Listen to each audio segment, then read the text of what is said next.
मुझे ऐसे लगता है कि ओपिनियन ऐसे आना चाहिए कि 4 फैक्ट्स हों ऊपर, फिर 5वीं लाइन आपकी ओपिनियन हो सकता है। पहले 4 फैक्ट कोट करेंगे आप, फिर 5वां आपका ओपिनियन हो सकता है।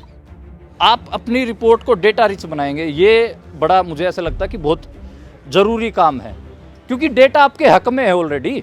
आपकी बात को में एक वजन बनाता है कि आप जब कोई रिपोर्ट कर रहे हैं तो रिपोर्ट खाली नहीं लगनी चाहिए। मतलब ऐसा नहीं लगना चाहिए कि एक आदमी के हाथ में माइक आया और उसने 9 से 10 मिनट खुद ही इंसिडेंट को नरेट कर दिया और वो मतलब बात करता चला गया, चलता, और उसने अपना ओपिनियन परोस दिया।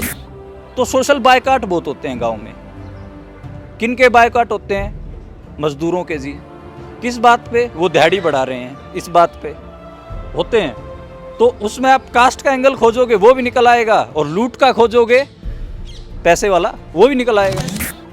मनरेगा मजदूरों के ऊपर आप रिपोर्ट कर रहे हो, तो उसमें फिर आप ऐसे लोगों से खुद ओपिनियन मत दीजिए, ऐसे लोगों से ओपिनियन लीजिए कि जिनका काम है 25 से 30 साल का। आप तो काम नहीं कर रहे ना, आप सिर्फ रिपोर्ट कर रहे हैं।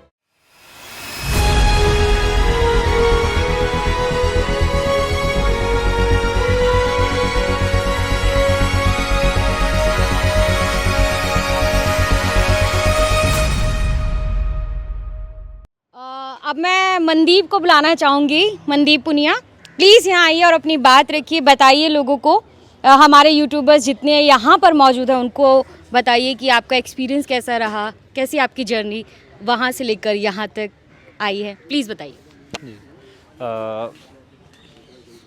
मैं थोड़ा रिपोर्टिंग पे बात करना चाहूँगा। बेसिकली कुछ यूनिवर्सिटीज़ में मैं रिपोर्टिंग पढ़ाता हूँ बच्चों को, तो आपको मतलब एक सेल्फ क्रिटिसिज्म भी करते चलेंगे। सारे लोग बैठे हैं तो हम अपना खुद का क्रिटिसिज्म भी करते करते अपनी बातचीत को आगे बढ़ाएंगे।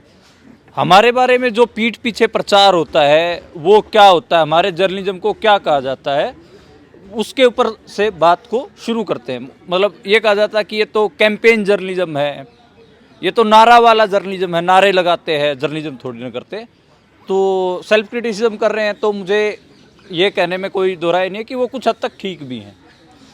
अब बड़ा अजीब है कि खुद का क्रिटिसिज्म कर रहे हैं और उसमें कह रहे हैं कि हम अपने जर्नलिज्म के ऊपर ही सवाल खड़े कर रहे हैं। तो उस जर्नलिज्म में जो मुझे समझ में आया कि किस चीज़ की कमी आती जा रही है समय के साथ। मतलब ठीक है, ओपिनियन एक चीज़ है। मतलब मुझे ऐसे लगता है कि ओपिनियन ऐसे आना चाहिए कि 4 फैक्ट्स हों ऊपर, फिर 5वीं लाइन आपकी ओपिनियन हो सकता है। पहले 4 फैक्ट कोट करेंगे आप, फिर 5वां आपका ओपिनियन हो सकता है। तो मतलब एक बात, आप बेसिकली आपने फैक्ट्स के साथ एक ट्रेंड को शो किया, उस ट्रेंड को फिर आपने एक लाइन में बता दिया। तो अब फैक्ट्स की जब बात आती है तो फैक्ट्स, क्योंकि पोस्ट मॉडर्निस्ट जो हैं जितने भी थिंकर्स हैं उन्होंने कहा कि ये घटना के 10 सच हो सकते हैं, और फैक्ट्स से ज़्यादा मतलब जो डिबेट छिड़ी जर्नलिज्म में भी, रिपोर्टिंग के स्टाइल में नैरेटिव जर्नलिज्म भी एक रहा। उसके बाद एक डिबेट छिड़ी कि आप नैरेटिव ज़्यादा इम्पोर्टेंट है, फैक्ट मतलब पीछे छूट जाता है। उसका मुझे लगता है कि नहीं, फैक्ट सेक्रेड है और कमेंट्स फ्री हैं। मतलब आप फैक्ट्स आर सेक्रेड और कमेंट्स आर फ्री। तो वो एक आपको थोड़ा सा जर्नलिज्म में खासकर, मतलब मैं ओवरऑल यूट्यूबर्स की या फिर विचारकों की बात नहीं कर रहा हूँ, मैं थोड़ा सा जर्नलिस्टिक रिपोर्टिंग है उसकी बात कर रहा हूँ। वो इसलिए बात कर रहा हूँ क्योंकि हमारे ऊपर सवाल उठते हैं कि ये एजेंडा जर्नलिज्म है, कैंपेन जर्नलिज्म है, नारे वाला जर्नलिज्म है। तो उस किस्म से थोड़ा सोचने की। अच्छा, डेटा जर्नलिज्म, आप लोगों ने डेटा आपने सुना होगा। डेटा मैं अभी करीब 50 के आसपास मैंने रिपोर्ट्स अलग अलग अपने प्लेटफॉर्मों की मैं देख रहा था, तो वो लिख रहा हूँ, थोड़ा एकेडमिक ही है उस पर। तो मैंने देखा कि डेटा का हम इस्तेमाल नहीं करते हमारी रिपोर्ट्स में। वो हम क्या करते हैं कि हम जैसे कोई घटना हुई, मान लो पंजाब में कोई घटना हुई, तो उसमें हम क्या करेंगे कि अपा जो घटना हुई उसको मौखिक तौर पे जो बातें सामने आई उसको ऐसे के ऐसे परोस देंगे। उससे रिपोर्ट में जो झलक आती है वो झलक आती है कि देखो जो लड़ाई है वो तो कौमों के बीच में है, मतलब कई सारी कौम रह रही हैं, इन कौमों के बीच में लड़ाई है, ऐसी सी झलक आती है। तो लेकिन अब उससे रिलेटेड डेटा बहुत सारा है। मतलब आप डेटा डालिए ना, जैसे कि मान लो डेटा की मैं बात कर रहा हूँ, पॉलिटिकल प्रिजनर्स की बात आती है, प्रिजनर्स की बात उठती है, तो आपके पास एक डेटा पड़ा है कि दलित और जो आदिवासी प्रिजनर्स हैं वो कितने हैं, तो आप अपनी रिपोर्ट को डेटा रिच बनाइए। तो उसमें कुछ टूल्स होते हैं, हैक भी होते हैं, वो आपको लगा सीखने भी हैं। जैसे एक वेबसाइट मैं बता सकता हूँ कि आपको जहाँ से डेटा मिल जाएगा अलग अलग चीज़ों को लेकर, IM4Change करके एक वेबसाइट है, im4change.org, लिख लीजिए। इसमें आपको माल न्यूट्रिशन से लेके, इसमें आपको मतलब जितने भी तरीके के डेटा होते हैं, फैमिली, औरतों का, अलग अलग जितने भी 43 किस्म के इसमें डेटाज हैं, अलग अलग संगठनों की रिपोर्टें हैं उसमें। तो आप अपनी रिपोर्ट को डेटा रिच बनाएंगे, ये बड़ा मुझे ऐसा लगता है कि बहुत ज़रूरी काम है, क्योंकि डेटा आपके हक में है ऑलरेडी, आपकी बात को में एक वज़न बनाता है। मतलब एक बड़ा ध्यान रखना है कि आप जब कोई रिपोर्ट कर रहे हैं तो रिपोर्ट खाली नहीं लगनी चाहिए। मतलब ऐसा नहीं लगना चाहिए कि एक आदमी के हाथ में माइक आया और उसने 9 से 10 मिनट खुद ही इंसिडेंट को नरेट कर दिया और वो मतलब बात करता चला गया, चलता, और उसने अपना ओपिनियन परोस दिया। बल्कि उसमें कोशिश करिए कि तरह तरह के उसमें अलग अलग एंगल आ सकें, अलग अलग एंगल से वो चीज़ कवर हो सके। और साथ में डेटा, जो कि मैं डेटा का बार बार जोर क्यों दे रहा हूँ, क्योंकि डेटा आपके हक में है। जो डेटा पड़ा है, चाहे वो मतलब अगर हम रूरल हाउस होल्ड्स की बात कर लें, तो रूरल हाउस होल्ड्स में जो इनकम है, मान लो एक दलित परिवार की जो इनकम है रूरल हाउस होल्ड्स में, तो वो देखो आप कितनी है।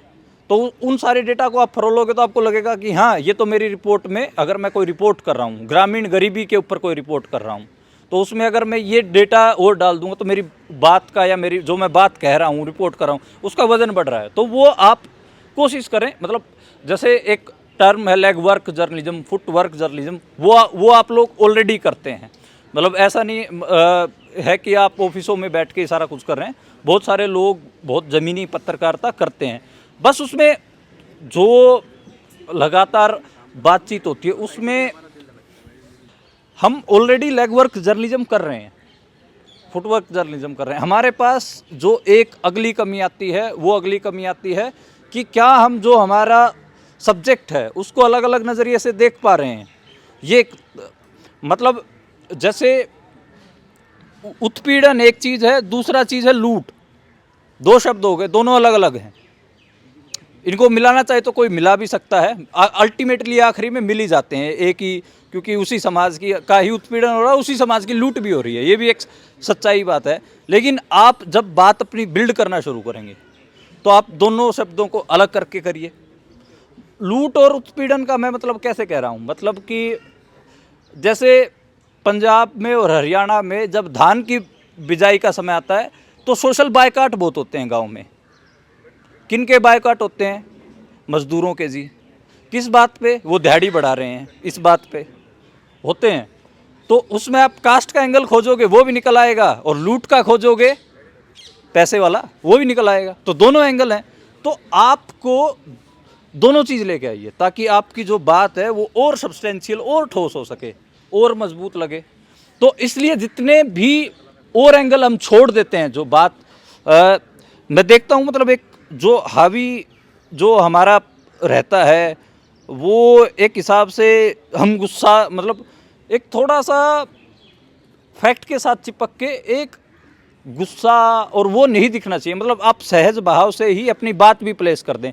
मतलब अच्छा, आप लोगों में से कितने लोग ये मानते हैं कि निष्पक्षता कोई चीज़ होती है, या निष्पक्षता एक बेमानी अवधारणा, ऐसा कुछ ये डिबेट है जर्नलिज्म में। मतलब आप सारे लोग जानते हैं। मेरे को ऐसा लगता है कि निष्पक्षता जैसी कोई चीज़ नहीं होती, सबका पक्ष होता है। आपकी बात से सहमत है। हाँ, तो एक मतलब बहुत सारे लोग ऐसे मेन स्ट्रीम मीडिया में क्या कहेंगे, ये कहेंगे कि देखो हम तो निष्पक्ष हैं।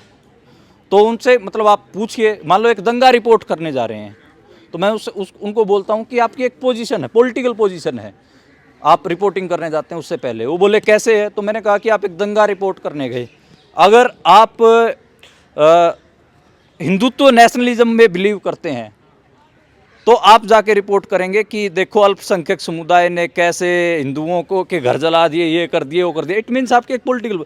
अगर आप सेकुलर हो तो आप जाके वहाँ पे ये भी खोजोगे कि कैसे हिंदुओं ने मुसलमानों की मदद की, मुसलमानों ने हिंदुओं की मदद की, आप एकता जैसी भी कोई चीज़ खोजेंगे और साथ में मतलब ये भी रिपोर्ट करेंगे कि कौन से ऐसे एलिमेंट थे जो इन दोनों समुदायों को लड़वाना चाहते। इट मीन्स आपकी इंडियन सेकुलरिज्म में विश्वास है, आपकी एक पॉलिटिकल पोजीशन है जो कि हिस्टोरिकली बिल्ड होती है। मान लो कि यहाँ पे बहुत सारे लोग बोल रहे होंगे लोकतंत्र, डेमोक्रेसी, तो वो हिस्टोरिकल बिल्ड हुई है, मतलब वो डिबेट बहुत पुराने हो सकते हैं, बाबा साहब अम्बेडकर के समय के डिबेट हो सकते हैं, तो उनका एक पूरा प्रोसेस है। 50-60 साल में आपकी एक पॉलिटिकल पोजीशन बनी है और उसी के साथ आप रिपोर्ट भी करने जा रहे हैं। आपको पता नहीं होता, मतलब आप चाहे तो आप बहुत शातिर हो कि आपकी पॉलिटिकल पोजीशन भी है लेकिन आप छुपा रहे हो, या फिर आपको पता नहीं है कि आपकी एक पोजीशन है रिपोर्ट करते हुए भी। तो ये एक मोटा मोटा बातचीत होती है पत्रकारिता में कि जब आपको कोई निष्पक्षता के नाम पे आपको रोस्ट करना चाहे तो आप उसका जो पक्ष है वो आप सामने वाले को दिखा दें। निष्पक्षता का क्लेम कौन लोग करते हैं ये आपको भी थोड़ा ढूंढना है। और साथ में मतलब चूँकि मैं लॉन्ग फॉर्म रिपोर्टिंग ज़्यादा करता हूँ तो मुझे ऐसा लगता है कि जो रिपोर्टिंग है वो बहुत ज़रूरी काम है और वो करते रहना चाहिए। ओपिनियनेटेड भी आपको होना है। ओपिनियन के लिए आप ऐसे लोगों के पास जाएं जिनके पास एक्सपीरियंस है, समझ है, उस चीज़ के ऊपर उन्होंने काम किया हो। मान लो कि आपको किसी चीज़ के ऊपर ओपिनियन लेना है, मनरेगा मजदूरों के ऊपर आप रिपोर्ट कर रहे हो, तो उसमें फिर आप ऐसे लोगों से खुद ओपिनियन मत दीजिए, ऐसे लोगों से ओपिनियन लीजिए कि जिनका काम है 25 से 30 साल का। आप तो काम नहीं कर रहे ना, आप सिर्फ रिपोर्ट कर रहे हैं। रिपोर्ट में आप क्या करेंगे कि आप मजदूरों का जो पक्ष है वो आप रखिए, अगर उसमें कास्ट का भी एंगल है तो वो भी रखिए, वो तो बहुत ज़रूरी है, नो डाउट। इकोनॉमिक कुछ है उसमें, मान लो सर ज़्यादातर मैं मनरेगा मजदूरों की रिपोर्टिंग करते हुए मैंने पाया ज़्यादातर सरपंच पैसे खाता है, और सरपंच की कास्ट भी आप देखिए, वो भी सबको पता है, डोमिनेंट कास्ट का ही बेसिकली वो निकलता है। तो मतलब रिपोर्टिंग करते हुए ये बड़ा ख्याल रखना है कि आपको खुद ओपिनियन नहीं प्रेजेंट करना। अगर खुद भी ओपिनियन प्रेजेंट करना पड़ गया तो पहले आप 4 फैक्ट परोस दीजिए, 5वीं या 6ठी बात आपकी ओपिनियनेटेड हो सकती है, नहीं तो वो रिपोर्ट नहीं बचेगी, वो आपका ओपिनियन हो जाएगा और फिर वो कहीं ना कहीं जर्नलिस्टिक वैल्यूज से थोड़ा सा पीछे हटता है। ये इतनी मेरी बात थी, शुक्रिया सुनने के लिए।